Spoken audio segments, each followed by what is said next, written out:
গণতান্ত্রিক মূল্যবোধ ও রাজনৈতিক সংস্কারের মাধ্যমে দেশের শাসন ব্যবস্থাকে কার্যকর করতে ঐক্য অপরিহার্য। এই বক্তব্য এসেছে ঢাকায় এক আলোচনা সভায়।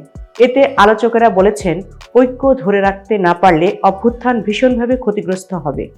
জুলাই গণ অভ্যুত্থানের পর স্বৈরাচারী আওয়ামী লীগ সরকারের নেতাদের পালানো প্রসঙ্গে নুরুল কবির বলেন, এখন পর্যন্ত এই সরকার আর্মিকে জিজ্ঞেস করল না যে 5 আগস্টের পর ক্যান্টনমেন্ট থেকে আওয়ামী লীগের নেতারা পালালো কিভাবে।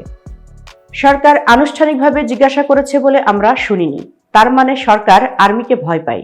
একটা স্বৈরতান্ত্রিক সরকারকে উৎখাতের প্রশ্নে 15 বছর সহযোগিতা করলেও শেষ মুহূর্তে আর রক্তপাত না করার জন্য সেনাবাহিনী ছাত্র জনতার পাশে দাঁড়িয়ে ভালো কাজ করেছে, অস্বীকার করার কিছু নাই। সংস্কার প্রক্রিয়া না ভোটের বিধান যুক্ত করা উচিত বলে মনে করেন নুরুল কবির।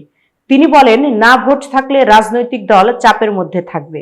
1/11 সরকার এটা যুক্ত করেছিল, পরের সরকার এটা বাদ দিয়েছিল। আমি মনে করি না ভোটের বিধান যুক্ত করা দরকার। দেশের রাজনৈতিক সাংস্কৃতিক ঠিক না হলে আইন করে কিছুই ঠিক করা যাবে না বলে মন্তব্য করেন নিরাপত্তা বিশ্লেষক লেফটেন্যান্ট জেনারেল অবসরপ্রাপ্ত আমিনুল করিম। তিনি বলেন, আমাদের প্রতিষ্ঠানগুলো খুবই দুর্বল। এসব প্রতিষ্ঠান ঠিক করা গেলে বেশিরভাগ জিনিস ঠিক হয়ে যাবে।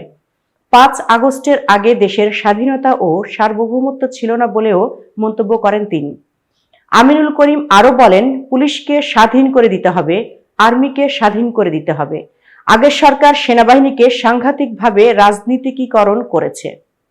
এতক্ষণ বার্তা বৈঠকের সাথে থাকার জন্য ধন্যবাদ। নতুন নতুন তথ্য ও সংবাদ পেতে বার্তা বৈঠকের ইউটিউব চ্যানেল ও ফেসবুক পেজের সাথেই থাকুন।